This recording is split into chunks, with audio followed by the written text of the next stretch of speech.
On November 13th, the Federal Housing Finance Agency just announced something that could change everything for homeowners with low interest rates. It's called the portable mortgage. And if you've ever felt trapped by your amazing 3% interest rate, unable to move because you don't want to give it up, this announcement may be for you. I'm Eric Hudson, Las Vegas real estate expert with over a decade of experience. And I need to tell you, this is the biggest housing policy announcement possibly of 2025. But here's what almost nobody talks about. This isn't just about helping people with low interest rates move. It could unlock the entire housing market. And this isn't just for you, it's for the first-time buyers also. And I'm going to show you exactly how this matters to you. But first, let me explain what FHFA Director Bill Pulte actually announced, because the details, they do matter. What exactly is a portable mortgage, and why is Bill Pulte pushing for this now? A portable mortgage works like your cell phone. You know, when you switch phone companies, let's say from AT&T to T-Mobile, you don't have to get a new number. You get to take your number with you. A portable mortgage is the same concept. It lets you sell your home and transfer your existing mortgage with its interest rates and all of its original terms to the new home that you're buying. Let me show you exactly how this would work. For a family home, let's say in Henderson. Say you have a $300,000 mortgage with 3% interest rate, and you buy a $500,000 home in Summerlin. With a portable mortgage, you'd move that $300,000 loan at 3% to your new property. You'd only need to borrow $200,000 difference at today's interest rates, let's say 6.5%. Most of your loan would stay at that super low rate. That's the difference between about $2,400 monthly payment and a $3,200 monthly payment. That's $800 a month you get to keep in your pocket, and that makes that move quite a bit more affordable. But here's what nobody's telling you and why that matters so much right now. The housing market isn't just slow, it's basically frozen. Economists say there's a name for that, and you've heard it a million times, right? The lock-in effect. But the actual numbers are shocking. Look at this. According to Redfin's latest analysis, 97% of American homes did not change hands in 2025. That means for every 100 homes on your street, only 2 or 3 sold. Think about that. Look at your neighbor. That's how frozen we are. And here's why. 13 million homeowners nationwide have mortgages below 6%. More than half of all homeowners have mortgages that are below 4%. Millions of them right now, including those in Las Vegas, are people who bought and refinanced in 2020 and 2021. Now, Chen Xiao at Redfin explains what's happening. Many sellers are staying put, either because they're locked into low rates or unwilling to accept offers below expectations. You've seen it. People who are just plain taking their houses off the market, refusing to list. Buyers are walking away from deals more often because of these affordability issues. And remember, Las Vegas now leads the nation in people who are just walking away, both buyers and sellers. Think of the housing market like a ladder.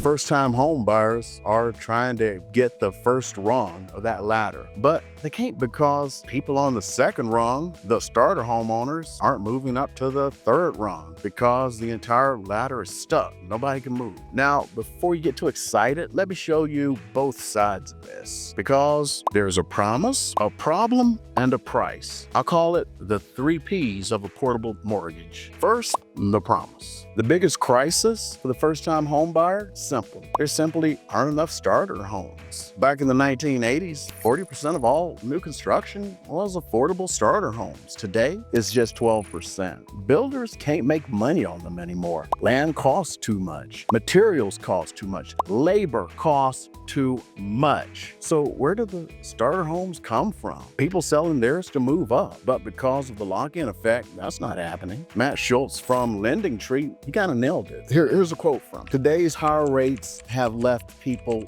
feeling locked into their current mortgages, afraid to jump back into the housing market if they could take their current rate with them. However, people might be less reluctant to move." You know what? Yeah, that's kind of true. Here's what that looks like here in Las Vegas. That family in Henderson with a 3.5% rate can finally move to that bigger place in Summerlin without losing it. Their 1,800 square foot starter home goes on the market. First-time buyers get a shot at an affordable property. That young couple leaves that apartment, opening up a rental for someone else. The ladder starts moving again. More homes for sale means less competition, fewer bidding wars, more stable prices. That's the promise. Right here in the Las Vegas area, we still don't have enough inventory. Even though some people think we're in the buyer's market, which we are, sellers don't think so. Buyers know we are because you can see the houses are sticking on the market a little bit longer. Portable mortgages could unlock thousands of homes that exist right now but aren't for sale because owners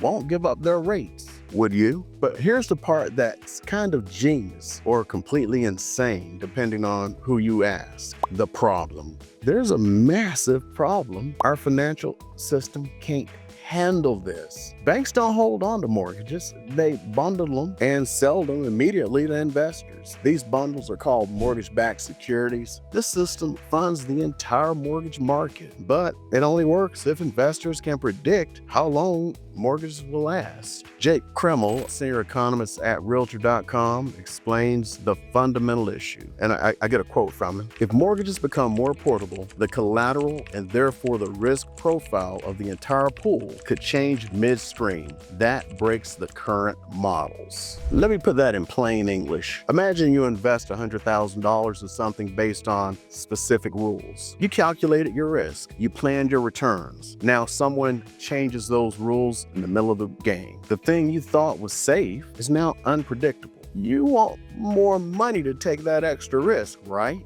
That's exactly what would happen here. When investors can't predict their risk, they demand higher returns. And Kreml warns this could mean higher mortgage rates, first abruptly, then structurally. Susan Watcher, a real estate professor at Wharton, one of them smart schools, back this up. If homeowners can take their loans with them when they move, fewer loans get paid off early. That creates more risk for investors who will demand higher interest rates to make up for it. And there's a catch that keeps me and many others up at night. What's the price? We're trying to help people move by letting them keep low rates, but this could push rates higher for everyone else trying to buy a home. We could end up hurting the very first-time buyers we're trying to help. Think about the irony of that for a second. Think about places with rent control, how they try to help people with rent control and it just pushes up rent. Think about New York City and how much rent it is there. Every time they try to do this, what ends up happening?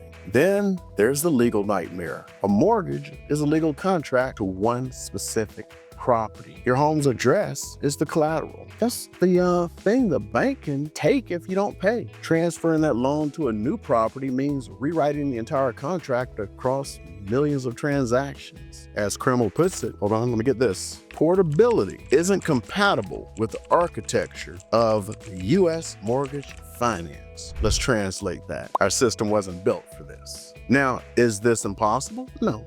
Canada and the UK both have portable mortgages, and we all speak English, don't we? Except for in Quebec, where they speak French. I'm gonna leave that one alone. The difference? Their fixed rates last 3 to 5 years, not 30 years like ours. Since their homeowners renegotiate regularly anyway, portability kind of fits naturally. In America, we lock in 30-year rates and never look back. That makes this exponentially more complicated. And portable mortgages aren't the only idea on the table. Pulte says the administration is evaluating assumable mortgages where buyers take over the seller's existing rate and 50-year mortgage options.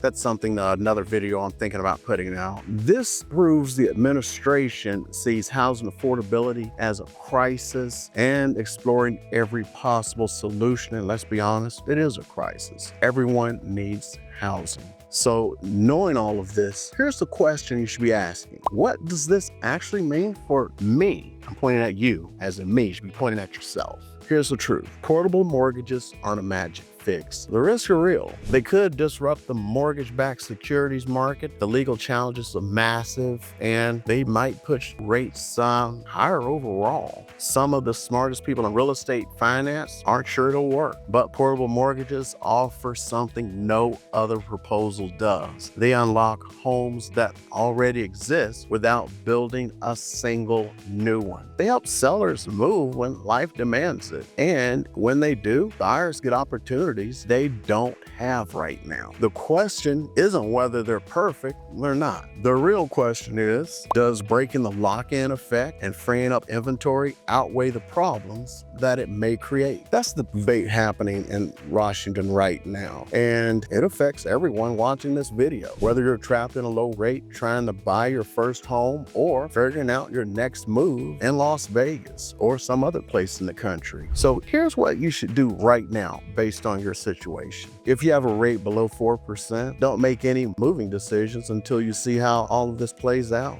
But start thinking seriously about where you'd move if you could take your rate with you. Maybe that bigger house in Summerlin isn't as far out of reach as you may have thought. If you're a buyer, keep watching the inventory numbers in your target neighborhood. If this passes, you might see a flood of homes hit the market in the spring or summer of 2026. This could be your window. And if you're navigating any of this in Las Vegas specifically, whether you're thinking about moving, buying, or just trying to figure out what this means for your situation, grab a free consultation call with me. I know the link is down in the description. I've helped a whole bunch of families here navigate this market, and I can help you make the right decision and the right move at the right time. But here's what I really want to know from you. If you're a homeowner with a rate below 4%, would you actually move if you could take your mortgage rate with you? Or are you staying put no matter what? And if you're a buyer, would more homes for sale help you? Even if the overall rate were to go up a little bit? Drop your thoughts